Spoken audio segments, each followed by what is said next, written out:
저는 오늘 요한복음 강의 29번째 시간 나는 포도나무다 라는 제목으로 하나님의 말씀을 증거하길 원합니다. 우리가 계속해서 보는 것처럼 예수님께서는 무려 7번에 걸쳐서 내가 누구인지를 요한복음 전체에서 보여주시는 것을 봅니다. 6장에 나는 생명의 떡이다라고 말씀하셨고 8장에 가서 나는 이 세상의 빛이다라고 선포하셨습니다. 나는 양의 문이다라고 선포하신 주님은 나는 선한 목자다라고 같은 10장에 말씀하고 계십니다. 나는 부활이요 생명이다라고 11장에 말씀하신 주님은 이제 14장에서 나는 뭐라고요? 길이요 진리요 생명이다라고 하면서 우리가 그때 설교의 말씀처럼 그 길 대신 주님은 우리에게 왕의 대로와 같은 하이웨이로 다가오시고 또 한편으로는 아주 좁은 길로 우리에게 도전을 주신다라고 말씀으로 선포했습니다. 자, 이제 마지막 7번째, 주님은 누구이신지를 이 요한복음에서 우리에게 명확하게 보여주시면서 이제 요한복음의 에고 에이미 I am 나는 누구다라고 하는 그 선포가 오늘 끝이 납니다. 오늘 제목처럼 우리 1절 말씀을 한번 다 같이 한번 보도록 하겠습니다. 다 같이 한번 읽을게요. 시작. 나는 참 포도나무요 내 아버지는 농부다. 놀랍게도 주님은 나는 참 포도나무고 내 아버지 하나님은 농부이시다라고 하면서 오늘 이 15장을 시작하십니다. 오늘 이 본론의 말씀으로 들어가기 전에 저는 여러분들과 함께 이 포도나무에 대해서 먼저 살짝 리뷰를 한 다음에 본론으로 들어갔으면 좋겠습니다. 이 포도나무를 한번 보신 분이 있는지 모르겠습니다. 우리가 보통 생각할 때 하나님이신 예수님이 나는 포도나무다라고 하는 것보다는 나는 백향목이다. 우리가 저 서부에 가보면은 정말 이런 아름드리 나무가 수십 미터 위로 뻗어 있는 것을 봅니다. 비록 나무지만 생명이 그냥 나무 같은 나무지만 그 나무를 보면서 자기도 모르게 와, 탄성이 나오면서 어떻게 저렇게 큰 나무가 저렇게 위험 있게 서 있을까라고 우리가 놀라는데요. 포도나무를 한 번이라도 보신 분은 그 초라함에 그 정말 작고 비틀어져 있는 것에 우리가 놀라지 않을 수가 없습니다. 제 친구 하나가 있는데 같이 선교지에서 있었던 친구인데 이 친구가 이 독일의 유명한 포도 생산지인 슈투트가르트에서 약간 위쪽에 있는 라우펜이라고 하는 그 라인강가에 있는 라우펜이라고 하는 동네에 있습니다. 그 아버지가 경영하는 그 포도원이죠. 일종의 포도원이 모차르트 500주년 기념 포도주로도 이렇게 뽑히고 하는 아주 유명한 집안입니다. 그 친구가 저랑 같이 선교지에 있어서 나중에 이제 제 결혼식에도 오고 했는데 이제 그 집을 한번 방문할 기회가 있었습니다. 저는 포도나무를 처음 봤습니다. 우리가 한국에 살면서 포도나무를 볼 일이 없지 않습니까? 저는 포도가 열매가 많이 열리기에 굉장히 큰 줄 알았더니 이렇게 낮은 포도나무가 정말 못생기게 꼬불꼬불 해가지고 이렇게 옆으로 퍼져 있는 것을 보았습니다. 여러분, 우리 포도나무로는 가구 하나 못 만듭니다. 연필통 하나 못 만듭니다. 너무 꼬불꼬불하고 너무 이렇게 뭐라고 할까요? 쭈삣쭈삣 나와 있지가 않기 때문에 연필통 하나도 만들 수 없습니다. 그 작고 울퉁불퉁하고 보잘것없지만 주님은 오늘 나는 포도나무다라고 자기 스스로를 선포하고 계십니다. 오늘 주님이 사실 이렇게 걷고 계셨습니다. 원래 그 마가 다락방에서 설교하셨던 주님이 이제 제자 하나는 떠났고요. 11명의 자기의 이제 정말 말 그대로 own person, 자기의 11명 남은 제자들을 다 데리고 오늘 주님은 저쪽에 있는 올리브산, 감람산이라고 하는 올리브 나무가 있는 그 성전 반대편에 있는 그 산을 가기 원하셨습니다. 그래서 이제 나오셔가지고 이렇게 성전을 거두시면서 성전을 통과하시고 올리브산으로 가시는데 그 성전에 있던 황금문에는 놀랍게도 지금도 포도나무가 이렇게 다 포도송이들과 함께 그려져 있습니다. 마치 영화의 한 장면처럼 그 포도송이를 보시면서 주님은 저기에 보고 있는 저 휘황찬란한 성문의 포도가 진정한 포도가 아니라 내가 포도나무다라고 오늘 선포하시는 겁니다. 놀랍게도 포도나무는 진짜 포도나무가 있고 가짜 포도나무가 있습니다. 오죽하셨으면 주님이 1절 말씀에 포도나무는 포도나무인데 나는 그냥 포도나무가 아니라 참 포도나무다라고 오늘 선포하고 계십니다. 내가 가만히 성경에 참자가 생각보다 많은 것 같은데 하고 한번 찾아봤습니다. 우리 주님은 세상의 모든 잡신들을 향해서 그것은 옳지 못한 우상이라고 말하시면서 본인 스스로를 나는 참 신이다라고 역대하에 말씀하고 계십니다. 우리가 잘 아는 것처럼 잠언서의 말씀에 세상에 많은 지식이 있고 세상에 많은 똑똑한 지혜들이 있지만 그 모든 것들이 아니라 참 지혜요 참 지식이 있다라고 말씀하고 있습니다. 세상 사람들 똑똑한 것 같아도 지혜가 많은 것 같아도 다 헛똑똑입니다. 왜? 참 지혜가 참 지식은 오직 주님 안에만 있기 때문입니다. 우리가 아는 것처럼 심지어 선지자들도 많이 있지만 여러분 얼마나 많은 선지자들이 이 시대에도 있습니까? 너무나도 많은 선지자들이 내가 선지자다라고 말하고 있지만 오늘 주님께서는 마가복음에서 참 선지자는 따로 있다라고 말씀하시는 것을 봅니다. 빛도 그냥 빛이 아니요 참 빛이요. 우리가 잘 아는 것처럼 떡도 그냥 떡이 아니라 참 떡이라고 요한복음 6장에 말씀하고 계십니다. 우리 주님께서 그 많은 헌금을 하고 있는 바리새인들을 향해서 저것은 참 연보가 아니요 참 헌금은 따로 있다라고 말씀하십니다. 디도서에 참 아들이 따로 있으며 우리가 잘 아는 것처럼 히브리서 말씀에 참 장막과 참 마음은 따로 있다라고 말씀하시면서 저기에 나와 있는 저 참이라고 하는 저 단어를 부각시키십니다. 우리 어렸을 때 불렀던 찬양도 생각났습니다. 참. 야, 그 진짜 지금 생각해보면 그 노래 요즘 거의 안 부르잖아요. 참. 나 그래서 그 참이 이게 뭐 아싸 이런 건 줄 알았는데 봤더니 그 노래를 작곡하신 분도 나름대로 참 그냥 피가 아니라 피 흘리신 이러면서 이 트로트 노래가 시작되는 거 봅니다. 근데 나중에 제가 한번 궁금해가지고 저거를 도대체 영어는 뭘로 번역을 했을까 하고 영어 한번 찾아봤어요. 그랬더니 그 가사를 번역을 어떻게 했냐면 저는 이제 true vine이라고 했으니까 true 이럴 줄 알았는데 그게 노래가 안 되니까 글로리라고 딱 번역했다. 그러니까 참 이게 아니라 글로리 이런 식으로 했던 것 같습니다. 자, 오늘 주님께서 나는 그냥 포도나무가 아니라 참 포도나무라고 말씀하시면서 이사야 5장에 나오는 그 유명한 본문을 우리에게 살짝 보여주시면서 오늘 이 본문의 말씀을 전하십니다. 이사야 5장에 보면 우리 주님께서 이 포도나무의 농부로서 이 포도나무를 아름답게 키우시는 그 모습을 이사야 5장이 표현하고 있습니다. 그러면서 우리 주님이 원하셨던 포도가 있습니다. 그 포도를 우리 성경 번역은 뭐라고 말씀하시냐면 극상품 포도, 아주 최고의 상품, 극상품 포도였지만 안타깝게도 거기에 나와 있는 모든 포도들은 들포도가 되었다라고 말하고 있습니다. 아까 제가 얘기한 것처럼 오늘 이 예루살렘 성벽을 바라보시면서 비록 그 화려한 성벽, 그 예루살렘 성벽에 하나님을 찬양한다고 하는 많은 제사장들이 그곳에 있었지만 오늘 주님은 이제 다시 리플레이스 되어져야 될, 이제는 다시 새로워져야 될 그 성전이 아닌 내 자신이 진정한 포도나무다라고 말씀하고 계십니다. 더 이상 민족적 제한도 없고 지리적 제한도 없는 예수님께 누구든 접촉하기만 하면 그가 새로운 포도나무에 접하게 된다라고 오늘 선포하고 계십니다. 저는 오늘 이 말씀을 통해서 여러분들과 함께, 자, 그렇다면 하나님은 이제 농부이시고 예수님은 우리의 포도나무면 저와 여러분은 뭐가 되어야 되겠습니까? 오늘 말씀처럼 이제 가지가 되어져야 합니다. 도대체 이 가지는 어떤 가지가 되어야 되는지, 우리는 가지로서 도대체 무슨 일을 해야 되는지 두 가지만 살펴보길 원합니다. 놀랍게도 가지는 여러분 제일 중요한 게 뭘까요? 가지의 역할 중에 제일 중요한 거는 우리 4절에 답이 있습니다. 우리 4절 말씀 한번 다 같이 한번 읽겠습니다. 시작. 내 안에 거하라, 나도 너희 안에 거하리라. 가지가 포도나무에 붙어있지 아니하면 스스로 열매를 맺을 수 없음 같이 너희도 내 안에 있지 아니하면 그러하니라. 가지의 제일 중요한 역할은 뭐냐면 가지는 무조건 붙어 있어야 됩니다. 여러분, 중요한 것은 포도나무이신 예수님께 붙어 있어야 된다라고 오늘 저기 딱 나와 있죠.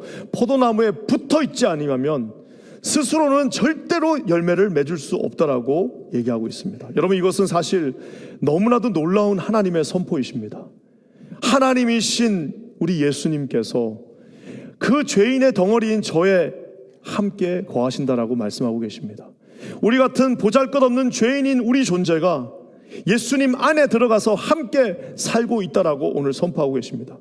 죄인인 우리는 예수님 안에, 하나님이신 예수님은 또 우리 안에 함께 거함으로 말미암아 예수님의 생각이 나의 생각이 되고 예수님의 마음이 내 마음이 되고 예수 그리스도의 능력이 우리의 능력이 되며 주님의 그 손길이 내 손길이 된다라고 오늘 선포하고 있습니다. 사랑하는 성도 여러분, 우리가 왜 예수님께 이렇게 꽉 붙어야 있어야만 될까요?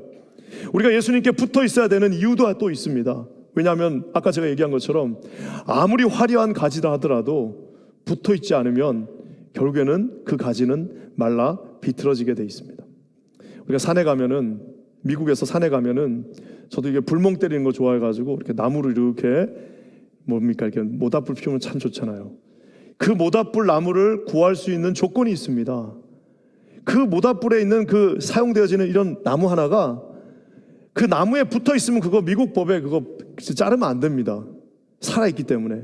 자, 우리가 이 나무를 뺄 수 있는 유일한 방법은 거기서 떨어져 있으면, 그 원 나무에서 떨어져 있는 그 나무는, 그 가지는 우리가 가져다가 불에 태울 수가 있습니다. 사랑하는 성도 여러분, 우리가 하나님 앞에 붙어 있지 않으면, 오늘 6절 말씀에도 또 오늘 이 요한복음의 곳곳의 말씀에도 뭐라고 나와 있습니까? 그 가지들을 모아서 결국에는 불에 사를 수밖에 없다라고 말하고 있습니다. 사람들은 기독교가 편협하다고 말합니다. 야, 기독교는 너무 편협하다. 왜냐? 우리가 편협한 이유는 단 한 가지입니다. 왜냐하면 그 가지 대신, 그 나무 대신 예수님께 붙어 있지 않으면 저와 여러분은 단 하루라도 살 수 없기 때문입니다. 우리의 인생이 아무리 화려하다 할지라도, 그 가지에 아무리 많은 열매가 맺혀 있고 그 가지가 사방으로 뻗어가지고 그 가지 자체가 아름다움을 형성하고 있다 할지라도, 그 가지가 나무에서 떨어지는 순간 그것은 결국에는 죽음을 향해 갈 수밖에 없다라는 사실입니다. 제가 이 헤르만 헤세라고 하는 유명한 독일의 작가를 참 좋아합니다.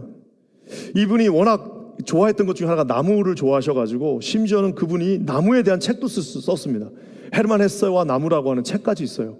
근데 이분께서 마지막 돌아가시면서 마지막으로 쓴 시가 있습니다. 그 시 제목이 부러진 나뭇가지의 삐걱 소리예요. 제가 참 이 시가 한번 여러분 들어보셨으면 좋겠습니다. 제가 한번 읽어볼게요. 여러분 한번 잘 들어보세요. 뚝 부러진 나뭇가지, 벌써 여러 해 동안 그댈로 매달려 바람 불면 삐걱대며 메마른 노래를 부른다. 잎사귀도 다 떨어지고 껍질도 없이 벌거벗고 창백한 모습, 기나긴 인생길에, 기나긴 죽음의 길에 이젠 피곤한가 보다. 그래도 단단하고 끈질기게 울리는 그의 노랫소리, 버팅기는 소리, 하지만 남몰래 두려운 소리, 여름 한철만 더, 겨울 한철만 더. 저는 저 시에서 제일 슬픈 장면이 어디냐면 남몰래 두려운 소리예요. 여러분, 우리가 아무리 그 가지가 정말 인생을 살면서 휘황찬란한 일들을 다 이루어 놓고 그 가지가 놀라운 것들을 다 그것에 주렁주렁 달고 있다 할지라도, 오늘 저 시의 고백처럼 그것이 부러지는 순간, 그것이 나무에서부터 떨어져 나가는 순간 그 가지는 결국에는 죽을 수밖에 없다라는 것. 근데 사람들은 말합니다. 나를 믿어, 나 살아있어, 나 괜찮아라고 큰 소리는 치지만 사실상 저기에 뭐라고 나와 있습니까? 남몰래 두려워하는 소리라고 말하고 있습니다. 아무리 지성으로, 독일 최고의 지성으로 노벨상까지 받았지만 결국에는 하나님이 그곳에 있지 않으면 그것은 부러진 가지요, 결국에는 죽음과 허물을 향해서 달려갈 수밖에 없는 초라한 존재라는 사실입니다. 우리가 그래서 잘 아는 것처럼 요한계시록 3장에 오늘 주님께서 말씀하십니다. 사대교회를 향해서 너희가 살아있는 것 같으나, 너희 이름이 살았으나, 너희가 멀쩡하게 살아서 움직이고 있으나 너희는 실상은 죽은 자로다라고 선포하는 이유가 무엇입니까? 그것은 바로 붙어 있는 것 같으나 실상은 떨어져 있는 수없이 많은 사람들이 우리 가운데 있다라는 사실입니다. 사랑하는 성도 여러분, 저는 여기 계신 우리 모든 사랑하는 성도들이 예수 그리스도의 그 원 줄기 되신, 그 나무 되신 주님께 붙잡혀 있는 저와 여러분 되시기를 주님의 이름으로 간절히 축원합니다. 여러분, 넘어지시더라도 붙잡고 넘어지셔야 됩니다. 절망에 빠져 있다 할지라도 붙잡은 채 절망이 있으면 우리는 소망 가운데 나갈 수 있습니다. 아무리 힘들고 고통스럽고 심지어는 잘못하여서 하나님 앞에 매를 맞는다 할지라도 그 가지를 붙잡고 매를 맞으셔야 됩니다. 여러분, 이렇게 주님 앞에 꽉 붙어 계시는 저와 여러분 되시기를 주님의 이름으로 간절히 축원합니다. 예수님께 붙어 있으면 우리는 생명 가운데 있을 수 있습니다. 또 한 가지, 예수님께 붙어 있으면 우리는 능력 가운데 있습니다. 우리 5절 말씀 다시 한번 읽어보겠습니다. 시작. 나는 포도나무요 너희는 가지라. 그가 내 안에, 내가 그 안에 거하면 사람이 열매를 많이 맺나니 나를 떠나서는 너희가 아무것도 할 수 없습니다. 이걸 가리켜서 오늘 유명한 선포를 하십니다. 뭐예요? 나를 떠나서는, 네가 나를 떠나서는 아무것도, you can do nothing. You can do nothing. 우리가 잘 아는 것처럼 요한복음 21장에 제자가 주님을 떠난 채 부활한 주님은 저쪽에 계신데 자기 혼자 아무리 고기를 잡아도 고기를 한 마리로 낚을 수 없었던 그 상태, 그 단어처럼 네가 나를 떠나서는 고기 한 마리, 피라미 한 마리 잡을 수 없다라고 오늘 주님이 말씀하고 있습니다. 이걸 가리켜서 스펄전이라고 하는 유명한 영국의 설교자는 신적 위험의 선포라고 말하고 있습니다. 오직 하나님만 이렇게 말할 수 있어요. 너 나 떠나면 너는 nothing이야. 너 나 떠나면 아무것도 할 수 없어. 넌 나를 떠나서는 아무것도 이룰 수 없다라고 오늘 선포하고 있는 것입니다. 사랑하는 성도 여러분, 개중에 이렇게 반문하실 분이 있을 거예요. 김바나바 목사, 내가 이렇게 보니까 아이고 뭐 예수님 안 믿어도 대단한 사람들 많더만. 아니 예수님 안 믿어도 뭐 엄청난 일을 하는 사람들 많던데 그 사람들 예수님 떠나서도 그렇게 대단한 일을 하는데 좀 틀린 거 아닙니까? 라고 물으실 수 있어요. 여러분 이거 이렇게 제가 한번 비유해 보겠습니다. 막 인생에서 너무너무 성공한 사람이 정말 제일 좋은 돈을 두고 엄청나게 큰 차를 하나 샀습니다. 근데 그 사람은 심지어 권력도 있어요. 그러니까 자기가 차를 타고 운전해서 가는데 앞에 오토바이들을 세워가지고 차들을 다 치워버립니다. 그러면서 여기서 출발해갖고 자기가 가고 싶은 그 장소로 지금 열심히 달려가고 있습니다. 그 차 안에는 휘황찬란한 자기가 이뤄놓은 많은 업적들이 그곳에 있고 앞에서는 힘과 권력이 있으니까 그 모든 트래픽들을 다 뚫게 할 수 있는 힘이 있어요. 그래서 거기까지 쭉 달려갔습니다. 여러분 그 인생은 누가 봐도 성공한 인생이고 그 인생은 누가 봐도 찬란한 영광과 열매들이 주렁주렁 달린 것 같지만 딱 와가지고 도착했어요. 그래갖고 딱 내려보니까 어머 잘못 왔네.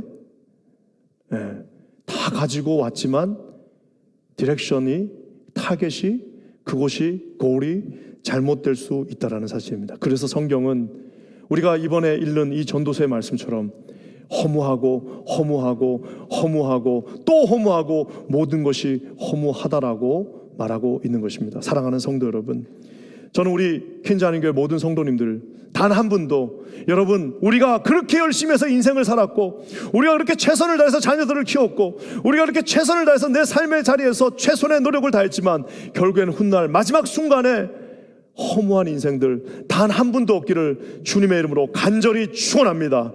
사랑하는 성도 여러분, 우리가 주님께 붙어 있으면 오늘 주님은 우리에게 약속하고 계십니다.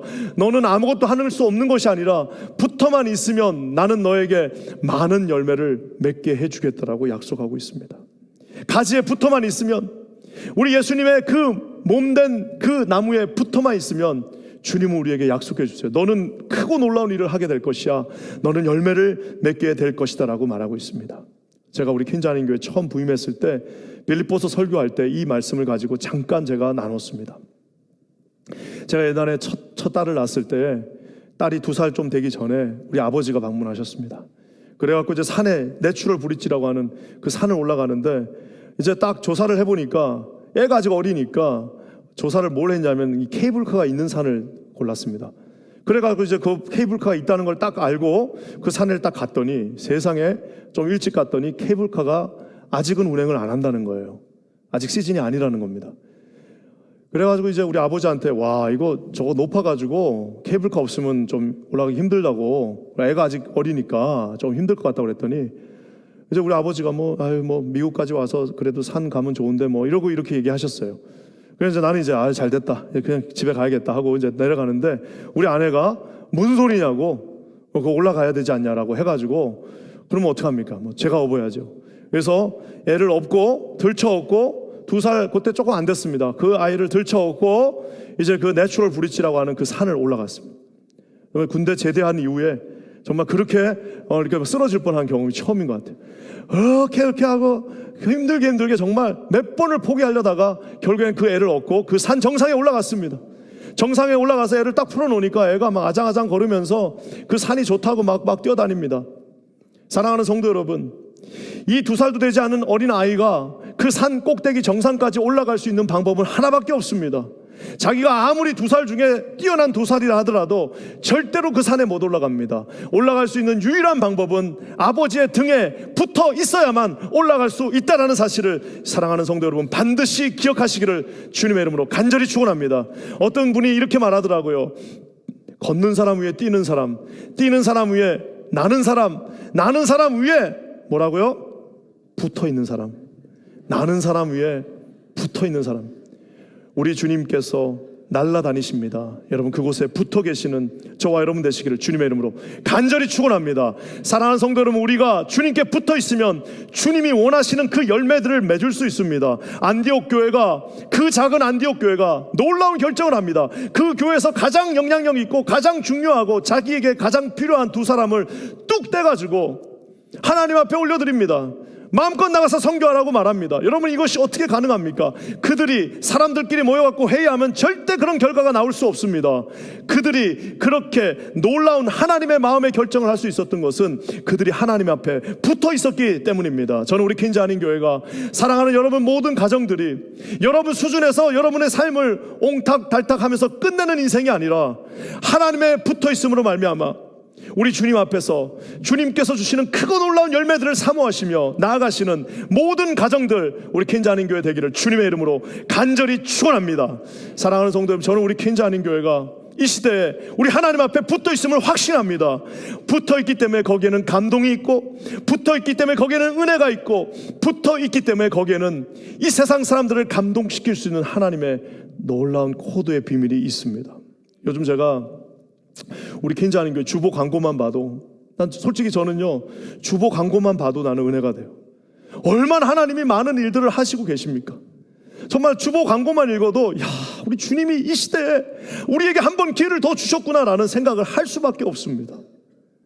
지난주에 월드컵 중계를 우리가 봤습니다. 그래서 사실 이거 나도 이거 볼까 말까 할까 말까 하는데 우리 또 당회원 장로님들이 통 크게 한번 우리 봅시다 해가지고 딱 봤습니다.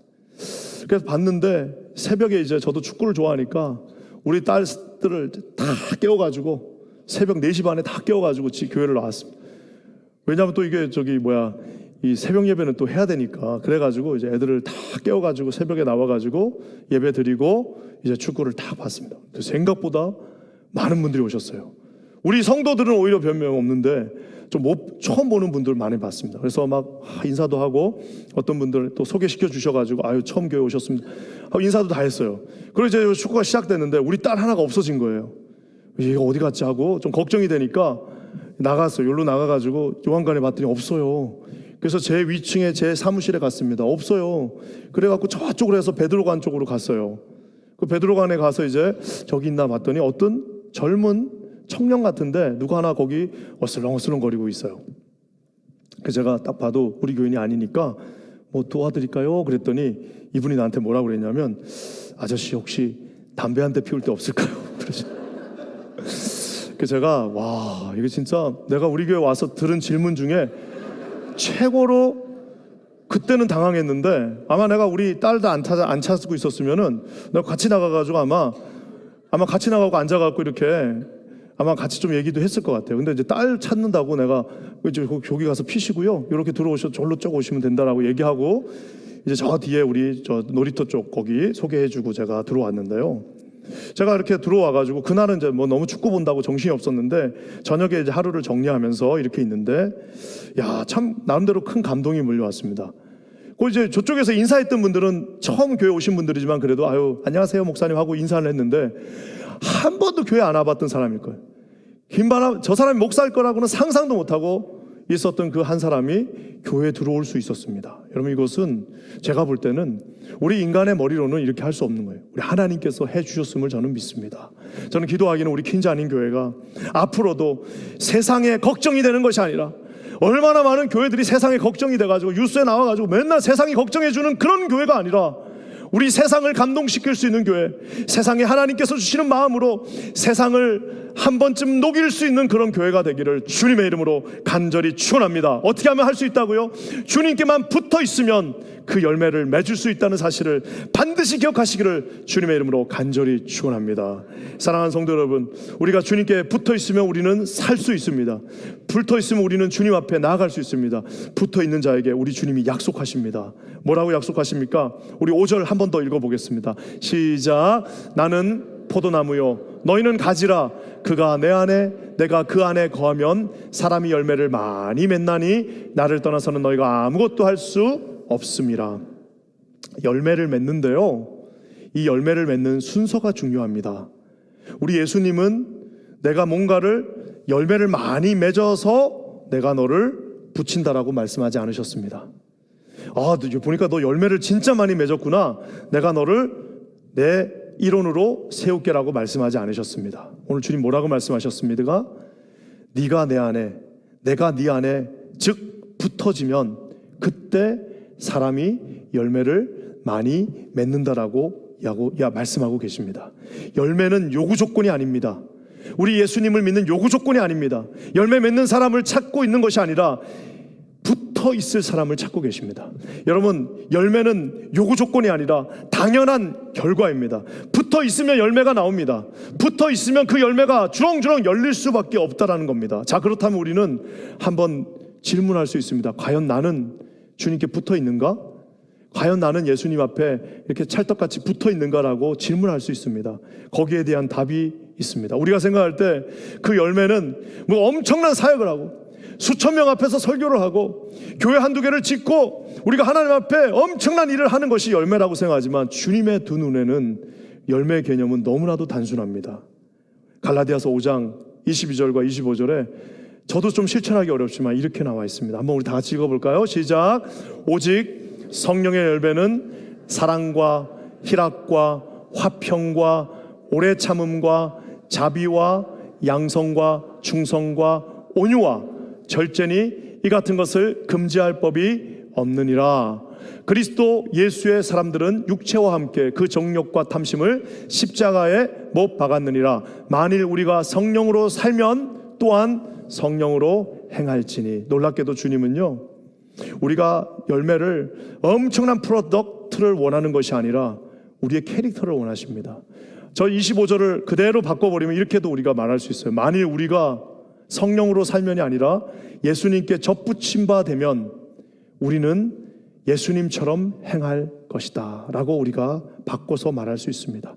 포도나무에 붙어 있으면 땡감이 열리는 것이 아니라 포도가 열려야만 합니다. 포도나무에 붙어 있는데도 열매가 안 열리면 그것은 아까 말한 들포도일 것입니다. 우리가 예수님께 붙어 있는지 1년이 됐어요. 처음에 한 6개월쯤 되면은 이게 열매가 있나 없나 구분이 안 됩니다. 한 3년쯤 됐습니다. 한 4년쯤 되면은 이제 포도가 하나씩 열리기 시작합니다. 10년 되니까 이제 그 포도가 그래도 형태를 잡았어요. 한 20년쯤 되면은 이제 그 포도가 아름답게 열리면서 주변에도 그 향기를 보낼 수 있다라고 말하고 있습니다. 사랑하는 성도 여러분, 저는 오늘 우리 킨자님교회 모든 성도님들이 많은 프로덕트를 원하는 것보다는 우리 예수님을 닮아 우리가 주님께 접붙이바 된 인생이기에 우리 예수님을 본받아가는 저와 여러분 되시기를 주님의 이름으로 간절히 축원합니다. 사랑과 희락과 화평. 우리 뉴욕 사람들은 또 요거 중요합니다. 사랑과 희락과 화평. 그다음 뭐예요?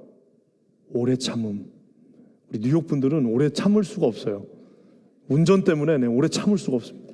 저처럼 그렇게 신사적으로 운전하던 사람이 뉴욕에 와서 몇 년 되지도 않았는데 그렇게 티켓을 지금 먹고 있습니다. 여러분, 우리가 하나님 앞에서 자비와 양성과 충성과 또 우리 중요한 거 있습니다. 온유, 젠틀, 그 다음에 절제가 우리 가운데 우리 퀸즈 한인교회 있기를 주님의 이름으로 간절히 축원합니다. 우리 주님께서 심지어 약속해 주십니다. 뭐라고 말씀하세요? 그냥 째째하게 주시는 것이 아니라 우리 7절 말씀 한번 다 같이 읽겠습니다. 시작. 너희가 내 안에 거하고 내 말이 너희 안에 거하면 무엇이든지 원하는 대로 구하라. 그리하면 이루리라. 무엇이든지 원하는 대로 구하라. 사람들은 앞에 건 싹 빼버려요. 교회 와가지고 맨날 기도할 때 무엇이든지 원하면 구합니다 하면서 자기가 백지수표를 씁니다.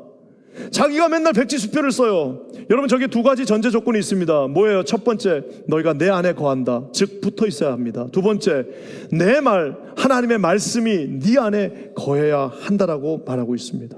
사랑하는 성도 여러분, 우리 하나님께서 우리에게 말씀하고 계십니다. 너희가 내 안에 거하고 내 말씀이 네 안에 거하면 무엇이든지 원하는 대로 구하라. 내가 그대로 이루리라라고 말씀하고 계십니다. 사랑하는 성도 여러분, 저는 우리 퀸즈 한인교회 여기 앉아 계신 모든 성도님들이 주님께 붙어 있고 주님의 말씀을 우리 마음 가운데 새김으로 말미암아 오늘 그것은 내가 쓰는 백지수표가 아니라 내가 그냥 내 마음대로 쓰는 정말 뭐라고 할까요? 망나니와 같은 그냥 내가 원하는 것을 쓰는 그런 백지수표가 아니라 주님이 이미 지정해 놓으시고 써 놓으신 그 백지수표를 도대체 주님은 뭘 원하실까? 도대체 주님은 우리 가정에서 뭘 원하실까? 도대체 주님은 이 삶에서 무엇을 원하실까? 도대체 우리 교회의 주님은 무엇을 원하실까를 깨달아 알아. 그 하나님 말씀을 묵상함으로 깨달아 알아. 주님이 써놓으신 그 백지수표를 받아서 여러분의 인생, 하나님이 주신 이 아름다운 인생을 마음껏 사용하시는 저와 여러분 되시기를 주님의 이름으로 간절히 축원합니다. 우리 주님이 말씀하시고 약속하셨습니다. 제가 우리 교회 처음 부임했을 때 어떤 권사님이 저에게 그렇게 말씀하셨습니다. 목사님, 꿈을 크게 가지세요. 난 그게 지난 4년 동안 뭔 말인지 몰랐습니다. 내가 오늘 알았습니다. 오늘 주님께서 너희 안에 거하면 무엇이든지 원하는 대로 구하라. 무엇이든지 원하는 대로 우리 주님의 마음으로 주님이 이 교회를 통해서 하시고 싶은 그 놀라운 일들을 주님 앞에 구하며 나갈 때에 주님이 써놓으신 그 수없이 많은 백지수표들을 날마다 사용하면서 여러분의 인생이 붙어 있으며 여러분의 인생이 아름다운 열매를 맺는 거룩한 인생이 되시기를 주님의 이름으로 간절히 축원합니다.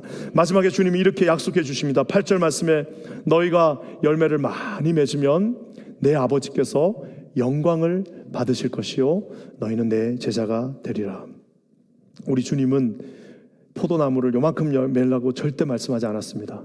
그것이 만약에 우리의 능력에 입각한 우리가 해야 될 업적이라면 우리 주님은 아마 조금만 해도 된다라고 말하실 거예요. 하지만 그것은 네가 하는 것이 아니라 내가 이미 써놓은 그것들을 가서 사용하라고 말씀하고 계십니다. 2절에는 더 열매를 맺게 하여 주신다 말씀하시고 5절에는 사람이 열매를 많이 맺는다 말씀하신 주님은 오늘 8절에서 너희가 열매를 그냥이 아니라 많이 맺으면 아버지께서 영광을 받으실 것이다 라고 말씀하고 계십니다. 사랑하는 성도 여러분, 포도나무에 붙어 있으면 당연히 포도 열매가 열릴 수밖에 없습니다. 우리가 예수님께 붙어 있으면 당연히 예수 그리스도의 열매가 열릴 수밖에 없습니다. 여러분의 하나님께로부터 받은 그 재능들과 주님이 주신 그 힘과 능력으로 주님이 주신 하나님 앞에 그 소망으로 하나님을 영광스럽게 하는 주님의 제자들 되시기를 주님의 이름으로 간절히 축원합니다. 사랑하는 성도 여러분, 포도나무 인생 붙어 있어야 합니다. 열매를 맺으셔야 합니다. 한 가지 놀라운 사실을 말씀드리고 오늘 말씀을 맺으려고 합니다. 우리가 처음 시작할 때 오늘 여기에 등장하는 이 농부는 그래도 농부라는 이미지가 항상 저는 힘이 없어요. 별로 할 수 있는 게 없잖아요. 그렇지만 오늘 여기에 나오는 농부는 우리가 아는 그 농부가 아닙니다. 오늘 여기에 나오시는 하나님 농부는 비를 동원하실 수 있는 분입니다. 사막에 물을 내실 수 있는 분이 그 농부이십니다. 그냥 농사만 짓는 것이 아니라 자기가 비를 내릴 수 있고 자기가 구름을 가져다 둘 수 있으며 심지어는 머물렀던 태양도 떠오르게 하실 수 있는 분이 우리 하나님이심을 반드시 기억하시기를 주님의 이름으로 간절히 축원합니다. 어리석은 인생들이 말합니다. 와, 내가 엄청나게 많은 수확물들을 여기에 다 해놨다. 이젠 아무도 건드릴 수 없다라고 말하지만 우리 하나님 그 농부께서 우박 한번 보내시면 그것으로 인생은 끝이 나는 것입니다. 사랑하는 성도 여러분, 내가 그 소출을 얻는 것이 아니라 오늘 우리의 농부 되신 주님께서 이 모든 것들을 관리하면서 내가 네 인생을 시큐할 것이며 체크할 것이며 네 인생 의 열매를 주시겠다고 말씀하고 계십니다. 저는 우리 그 인생 앞에 나아가시는 저와 여러분 되시기를 주님의 이름으로 간절히 축원합니다. 사랑하는 성도 여러분, 요한복음 2장에 뭐였죠? 물을 포도주로 만드셨던 그 주님이 오늘 요한복음의 마지막 부분에 이제 물을 포도주로 만드셨던 그 주님은 직접 포도나무가 되어서 네가 포도 열매가 되라라고 오늘 말씀하고 계십니다. 사랑하는 성도 여러분, 아무리 낙심한 사람이라 할지라도 오늘 이 자리에 완전히 인생 포기하려고 오신 분이 있다 할지라도 여러분 이 자리에서 완전히 절망하신 분이 혹시 있다 할지라도 절대로 낙심하고 절망하고 좌절하지 마십시오. 아까 제가 얘기했던 그 헤르만 헤세가 그 슬픈 시를 써놓고 죽었습니다. 의사가 주치의가 찾아가서 문을 열어보니까 죽었어요. 그래서 그 인생이 이렇게 비참하게 끝났다라고 생각했지만 놀라운 사실은 그의 왼손에 책 한 권이 들려져 있었습니다. 그것은 바로 어거스틴의 참회록이라고 하는 하나님 앞에 회개하는 그 내용을 담고 있는 그 책이 그의 왼손에 이렇게 들려져 있었습니다. 저는 그 얼마나 감사한지 몰라요. 그 사람 아마 마지막 순간에 이 고백을 하면서 나는 부러진 가지처럼 초라한 인생이지만 노벨 문학상을 받아도 내 인생은 결국에는 초라한 가지 같은 인생이었지만 결국엔 하나님께 돌아온 인생이 되었다는 것입니다. 사랑하는 성도 여러분, 마지막에 다 끊어져도 다시 한번 주님께 손을 내미시면 주님은 여러분 붙잡아 주십니다. 사랑하는 성도 여러분, 다 무너지고 다 잘라졌다 할지라도 마지막 손을 내미시면 주님은 그 손을 외면치 않으십니다. 그 주님의 손을 꽉 붙잡고 승리하시는 저와 여러분 되시기를 주님의 이름으로 간절히 축원합니다. 우리 함께 기도하겠습니다. 하나님 감사합니다. 오늘 우리 사랑하는 주님께서 나는 포도나무라 말씀해 주셨습니다. 우리가 주님의 가지 되기 원하며 주님 앞에 붙어 있기 원하며 주님 앞에 많은 열매들을 맺기를 원합니다. 그렇게 하실 주님을 찬송하며 예수 그리스도의 이름으로 간절히 기도합니다. 아멘.